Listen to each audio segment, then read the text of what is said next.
Hi everyone, welcome back to my vloggerish. A little background about that. I've been calling it that because I'm not exactly sure what to call it. I think it's going to be something that's true to me, and whether it's different, whether it looks like something else, I honestly don't care. But the truth is, I don't know what to call it. I think you can play it in the radio of your car like a podcast. I think that you can read it like a blog, and I also think viewing is important too. And maybe a lot of that comes from my teacher background, making sure that people have multiple access points to the information. But overall, this is just me and what I feel free to do, and I would like for you, and that's my dog, by the way. So ignore him if he gets a little noisy, because I don't know how to do this yet, but I'm going to take you with me. So today I am going to start something that's a little different. In addition to get to knowing me personally and making those connections and figuring out ways that we as women, and some men too who can relate to my stories, could be able to navigate this world and shape it into being the thing that you need it to be in order for you to be successful. But I think there's some practical things that go along with that. And one way for us to get practical is reading. So I am going to review some books that I've been reading along this journey in hopes of it being insightful for you to be able to take to your mind, into your workplace, into the things that you do, and let it transform you in ways that I think it has transformed me and people beyond that. So I'll get into it. So this is the book. It's The Alchemist. I really did enjoy reading this book, and I'm going to do my very best to tell you the things that I liked about it without being a spoiler. So if you haven't read this book yet, don't worry about me being too much of a spoiler. But if you don't want nothing, then don't listen, I guess. I don't know, but I think that maybe what I've gotten from it would either inspire you to go read it, or maybe me just telling you what I got from it is enough. I think that's up to you. But I started with The Alchemist because it was a pretty easy read for those of you who have time to read. It'll take a couple hours. I actually listened to this one on an audiobook because I'm reading 3 other books right now, so just taking another one through text was a little bit too much for me. But I wanted this to be my first book because I think it was really inspirational and had quite a few quotes that I really liked and would like for you to maybe have some discussion about, maybe internalize, and I just wanted to share it with you. So I'm going to share what those were, and I'm going to discuss it. So The Alchemist, I'll give you a quick overview about what I thought about the book. It was inspirational because I think it had a lot of connotations that were very spiritual and were like wise tales, if you will. And then the other thing I thought about was the fact that it was like a quick, easy read that still gave you so much.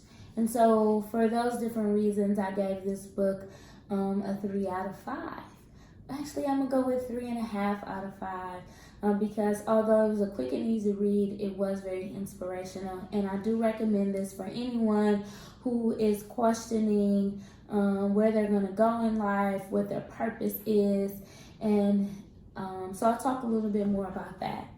In this book, it talked about your personal legend and what that means. And personal legend just means your purpose, and you being able to stick true to that despite the doubt, despite the hardships, despite the many years of time that may pass that make you feel like you aren't aligned to that thing. And I think it's very reflective of actually my last blog when I said that all things do work for your good, and sometimes we can't tell what that is because we got so many things going on. Sometimes it may be a job that you feel like it's completely misaligned. Sometimes it may be your internal structures that feel misaligned with what you might think you should be. And so there could be some personal issues in terms of misalignment. And then there could be a misalignment with even your circles. You can have friends, you can have associates, you can have family members that don't seem to line up with what you need at the time in order for you to fulfill your purpose. And so I think this book gets into those different realms. But my hardest acceptance about that is, although it dipped into it, it didn't like go in depth. It was kind of like a mile wide and an inch deep, if you will. And so I kind of wanted more. So this book actually inspired me to want to go and find more books that I think kind of talk about how, how you can put out this energy for a thing. And, if you wholeheartedly, 100% are committed to this thing, it comes to fruition. And I don't think that that's a coincidence. I think that's God. I think it's a higher power. I think that's energy. I think it has a lot of science actually to actually explain how these things come to fruition. And so this book actually inspired me to want to dig into more books that try to challenge that energy that we have in this world that shifts everything that we're doing, everything that we're thinking, every opportunity that we have access to. I feel like it gets shifts in this way just because we solely have a commitment to it. So I'm going to dig more into that, but this book kind of helped me to think more about how I feel like although those things don't necessarily feel like they lined up to be who I think I'm walking into or what I am walking into, it most definitely had a hand into getting me to where I am. And I think it conflicts a little bit, but I'm really excited about the journey itself. So with that being said, I think that's a good leeway into some of the quotes, because one of the quotes was about the journey. It says that the journey is more important than the destination. In this book, there's a boy who is trying to live out his personal legend. And of course, through that, he has a journey. He meets different people. He comes across like things that could like come off as a purpose that's different from what he initially thought his purpose was. He meets himself and what his heart does for him and how it guides him along his journey.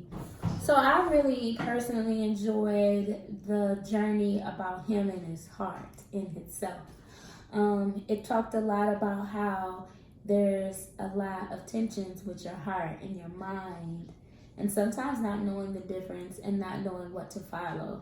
And so I'll read those quotes from there that to me were inspirational. It says that the fear of suffering is worse than suffering itself, and no heart has ever suffered when it goes in search of its dreams, because every second of the search is an encounter with God. In this book, they talk a lot about how the past, the present, the future is all created by the same hand, and how that hand is a guidance of who you are no matter what you encounter. And so you can never go wrong, basically, in walking your path, because your path is already carved out for you. And to me, that was such an inspiration, because I've been feeling like, what if I do this wrong? Or what if I'm not doing what I'm supposed to? Or what if I don't have the correct resources? What if I am really faking this thing? What if this isn't for me? And so sometimes I think those doubts are stemming from not me having I guess a personal conviction in whether or not I can do it. I think it's more so my heart. The heart does fear losing what we've already built, right? Because we know that to shift that is going to mean that we're going to need to change something, right? We're going to have to sacrifice something. We're going to have to give up something. It may mean you have to invest more time. You may not be able to invest as much time in people you love, your family, your friends, your kids, there's a sacrifice. And so to think that you have to sacrifice this box of stuff that means so much to you to be able to obtain this other box, that you know that if you're able to grasp that, it can actually pour into all the other stuff. But the thought of it not being able to come to fruition, the thought of you giving that up for this that you don't know can happen, or that you're not completely convicted in, can be very hurtful for the heart. And so the book journeys through that, how following your dreams makes the herd, or makes the heart suffer most, and the heart doesn't want to suffer. So what does it mean for your heart to suffer, even when you know you're following your dreams? So basically, what does it mean for you to go after something and you know in your heart that you can do it, but you're not willing to give up the things that it's going to take for you to get it? That's a real hard reality to look into. And I think a lot of people get stuck at that crossroad where they start accepting the things that they have as being good enough.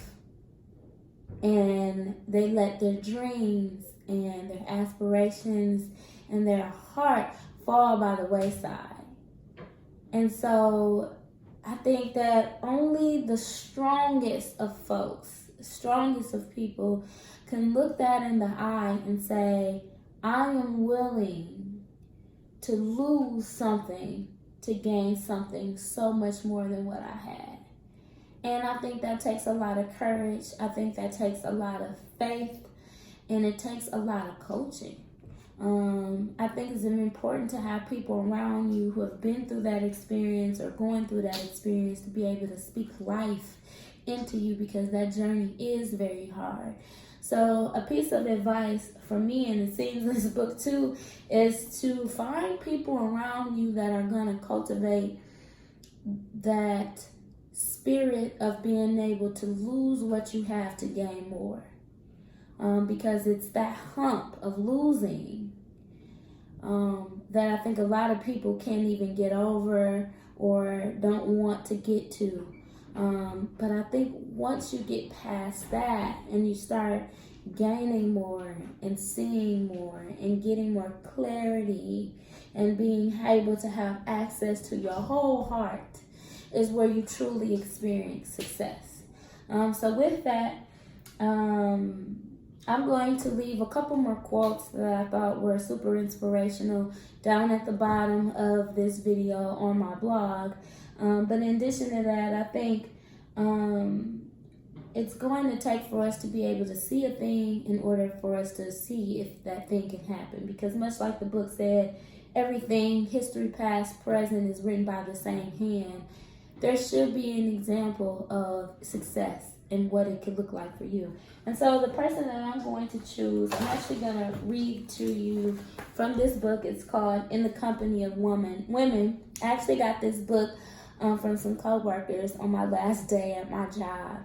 And I'm very grateful for this book because it is helping me to see examples of a life that I could live too, because we don't have that around us every day. We know, oh my God, there's my dog, sorry y'all, but we know, especially in Milwaukee, when we are number one for a lot of terrible things, like education here isn't great, sex trafficking is high, reading scores are low, incarceration is like number one for our black males in the country overall. It's a very hard reality to look at. But what's even more prevalent in that narrative is that we don't have as many people to look up to as inspiration or to look up as examples of where we can go. And so I think reading is important in terms of helping us to find our way through the experiences of others. So I'm looking at this book, In the Company of Women, and I'm going to turn to this page. This woman, her name is Jodi Patterson. Hope you can see her. Jody Patterson, she lives in Brooklyn, New York, and she is a beauty entrepreneur. And in this book, it kind of like just asks her questions and she answers them. And she kind of gives us a glimpse into her journey and what it's like for her. But she also gives some great advice along the way. And so one of her pieces of advice I want to share with you, because I think, like I said, it's important for us to have examples of what it means to be on the journey that we're on. Okay, so I'm going to read what is the biggest sacrifice she's made in starting and running her business. So she says, as an entrepreneur, I gave up the cushion. And we all know what those cushions feel like. So that's a really big sacrifice already. When I was the director of PR for Zach Posen, everything was paid for, everything was covered. But I needed to follow my own dreams, so I left. It's been years since someone else has paid for my insurance. Now my family pays out of pocket for health insurance. There were many years when I was on Medicaid because I couldn't afford private insurance. It simply made more sense for me to cut costs on myself than to do so on my kids. So she made that sacrifice. In fact, I birthed all my children without private insurance. It's tricky and time-consuming to navigate the public health care arena and to find good doctors who will take time to really care for you. But that's what we do. We figure it out. That's the sacrifice we make to follow our dreams. And so basically, sacrifice is big, sacrifice is important. Anything worth having, I know it's cliche, but anything worth having isn't easy to get. It's going to take for us to figure it out. It's going to take for us to make decisions that are hard. It's going to take for us to let people go in your life that you know aren't good for you. It's going to take for you to pick up books of reading even when you feel like you don't have the time to or the capacity. It's going to take for you to finally finish that business plan even when you feel like you don't have the competence necessary to do so. Because it's what's starting is going to hurt your heart. But getting over that dip into that hump is what's going to keep you going. So I encourage you all to follow your dreams, follow your heart, find examples of people who can help you push you along your way. But keep reading, because the mind and the way that it works is going to help you to get through these experiences that are hard. And we know that most of the people around us aren't going to understand. So continue cultivating your brains and your minds. And that is it for this week's Vloggerish. I hope y'all enjoyed my review for The Alchemist. Until next time, and actually, let me tell you, next time I'm going to read or review this book by T.D. Jakes called Soar. And I picked this book for a lot of different reasons, which I'll share in our next She Reads episode. So thank you again for joining, listening to my talk. I'll talk to you soon.